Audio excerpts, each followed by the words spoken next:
Bum bum bum bum bum bum bum bum bum bum bum bum. The Peter Dislike Show. Bum bum bum bum bum bum bum. This is Tom Sway, Taiwan, Northern Taiwan. Happy New Year, everybody! Right now, as I record this, it is about New Year's time in Phoenix, and I want you guys to continue praying for me. I need a miracle. And I'm going to be taking a huge gamble in 2025. And let me elaborate on what this gamble entails. Maybe I shouldn't call it gamble, but my moonshot entails. You got to remember where I come from 6 months ago. I was single. I got COVID-19 during a heat wave. I was all alone and dealing with that. I had expenses from being single. I had to take on 2 jobs that were far away from each other to make ends meet because, I'm single, right? Other people have 2 people to take 2 jobs. I take 2 jobs as one person, right? And then my options were more limited in terms of where I could live, right? When I go to roomies.com, I only have myself to pay for that, right? Whatever I look for on there, right? I'm just about to use roomies.com again. And all the rest, right? And so after confiding with a few friends, I decided to go back to the dating world. But you know what happened? I went back to the dating world. I still have to deal with COVID-19 by myself. I'm still paying all my bills by myself. I'm still living alone. Plus all of the expenditures that go with dating, right? Not necessarily just money. I'm very fortunate. The girl's pretty low maintenance as it is. But you know what? A lot of bandwidth still has to go into it, right? So for example, for the first time in a while, I've been having to think about how I dress and all that. And I still have to drive somewhere sometimes, right?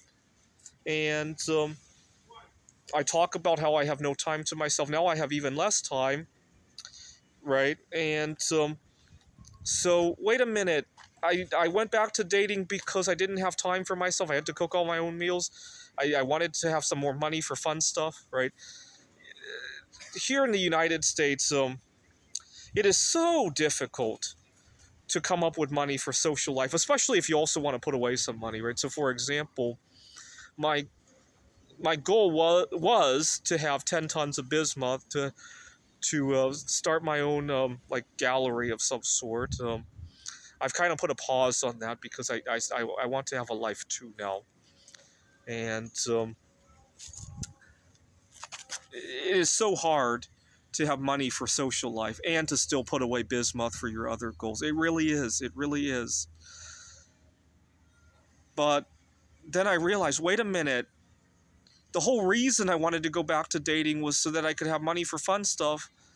And now it's even harder to do that, right? Like right now I'm in Taiwan. This trip was kind of, fortunately, my dad's going to pay for my expenditures for this trip. It was his mother that passed away, funeral that I had went to.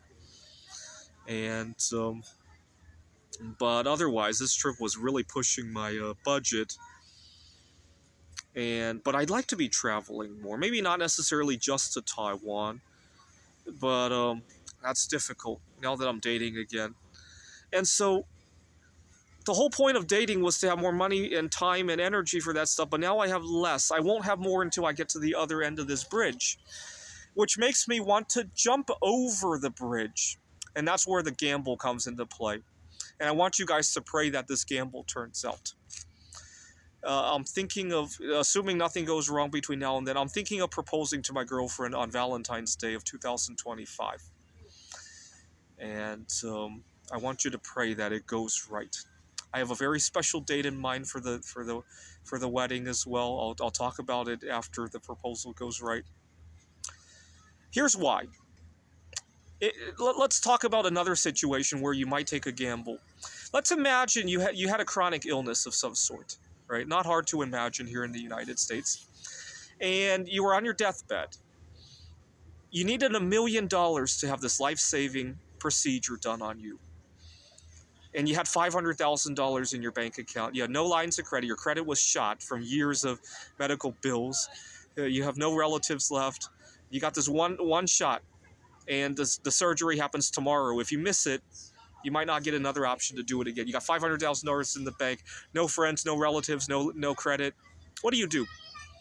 Well, the most rational thing would probably be to take that $500,000 and to put it on a hand of baccarat at the casino. Right? I say baccarat because it has a better odds than roulette. You don't want to do blackjack though, because in blackjack sometimes you need to up your bet, right? And baccarat is probably the best one. But that's probably a very sane thing to do at that moment in time, right? Even though I normally don't condone gambling, but if anybody in my audience is in that situation, go ahead and make the gamble. Now, why? Because if you lose that gamble, you were already losing anyway, right? And if you win that gamble, it means a lot, right? And unfortunately, that's kind of where I am right now. If I lose that gamble on Valentine's Day, I won't be that much worse off than I already am, right? I'm already brokenhearted. I'm already juggling everything on my... In fact, I have a few colleagues who are recent divorcees. They get a lot more sympathy than I do. I probably might even win even if I lost that bet, right? But still, I want you guys to pray for me before I go into that bet. We still got a month and a half until that bet anyway.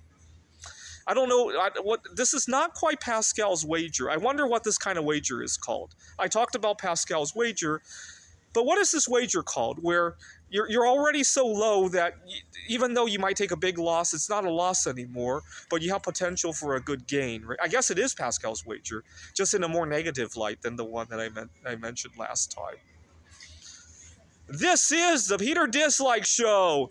Bum bum bum bum bum bum bum bum bum bum bum bum. The Peter Dislike Show. Bum bum bum bum bum bum bum.